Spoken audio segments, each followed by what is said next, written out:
stronger data analytics. This is why this is a How many priority employees for do you have? climate change. Right now, we are 80. Sorry. Right now, we have 62 plantilla out of 76, Madam Chair, and then 65 COS. This partly also explains. It's a very, very small office. It's a kaya very, nga. very small office, No, Madam. kaya nga, that's why dapat magpaampun na lang With kayo kaysa ganito. Anyway, what's the process for this tagging, and what happens when you're tagged? And what are the guidelines?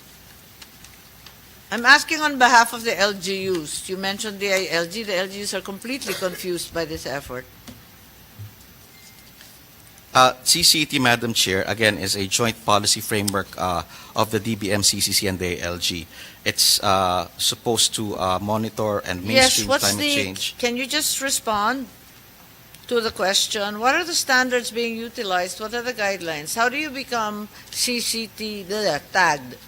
For this, Madam Chair, we have. What are the guidelines? Just the answer. Ano yung guidelines? We have the CCET Decision Tree and the National CCET Typology Code Manual, which is used to identify. Can we use human being, normal, mortal language? Sorry, Madam Chair, this is the language that we have. But It's essentially, not something I or the LGUs understand. You have to decode. This jargon's not helping us, yes, Madam Chair. even less impressing us. In essence, first, the question is asked: does the main objective, or one of the Does main it objectives, have to be a main objective or a... or one of the main objectives, Madam Chair? There's a decision tree again for this. Does it articulate climate change adaptation or mitigation? If it's yes, then it's entered What as. happens once it's tagged? Maybe you can just give me the simple standards outline. It's ideally, Madam Chair, it's supposed to inform policy decision among the different oversight agencies. Once all of these data are Sorry, if you're an collected. LGU, can we just make it really simple? If you're an LGU, you have a climate change project which is tagged. What happens next? Do I get punished? Do I get money? No, Madam Chair. If you have What the happens? if So you have the you tag the CCET, project somewhere. if you have the Or what can the CCET, mayor count on? if you have the CCET, it also goes into the process of LCCAP, Of and what? this local climate change action plan, Madam Yeah, Chair. so... And if you No, do, in nuts and bolts, in pesos and centavos, what advantage do I get? if you have that, then this would be several steps closer for you to access also the People's Survival Fund. Ay nako, kasasabi lang natin na yung People's Survival Fund 2016, wala pang ibinubuga.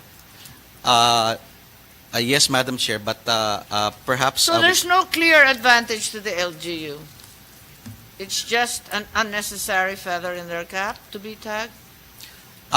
Madam Chair, perhaps if you look at it at the point of view of accessing again PSF, then there is Pero sabi value to mo that. several steps.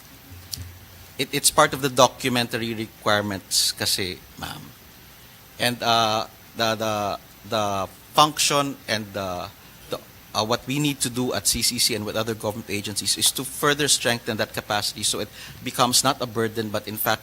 So do you have a list now? Do you have a directory of all these tagged We have, projects? we have, Madam Chair. Ilan na? Nakailan na sa directory? One moment, Madam Chair. For LGUs. Commissioner Rachel, would you like to answer? Or anybody who likes to answer? I need to get on with it. This is taking so long. Commissioner De La Cruz. Yes, Madam, if I may. The budget tagging for local government unit will provide what we call the net zero by 2050 pathway, whether or not. You know, this jargon's really not helping your cause. Yes, Just ma'am. tell me, what are the standards, what are the advantages, and give me a number, how many have you tagged? That's all. Insofar as the local government unit, Madam, we're able to make the necessary communications training programs May I with have a around number? 87%, ma'am.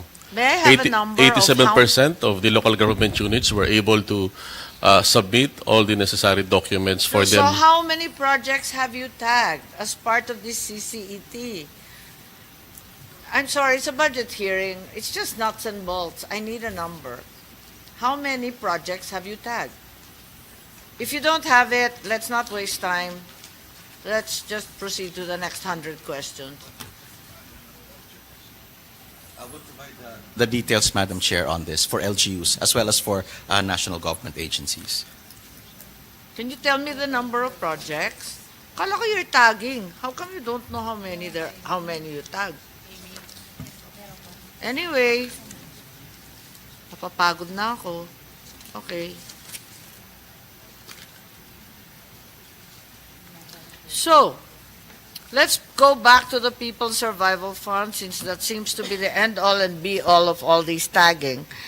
You've approved, according to you, 13 projects, 6 project development grants to a total of 19 LGUs. Out of the 1.3 billion earmark, 23.44%, or 306 million has been disbursed. Can we be clarified on the actual amount of the People's Survival Fund as defined under law, as we speak today? Madam Chair, we'd like to defer to the Department of Finance. Sige.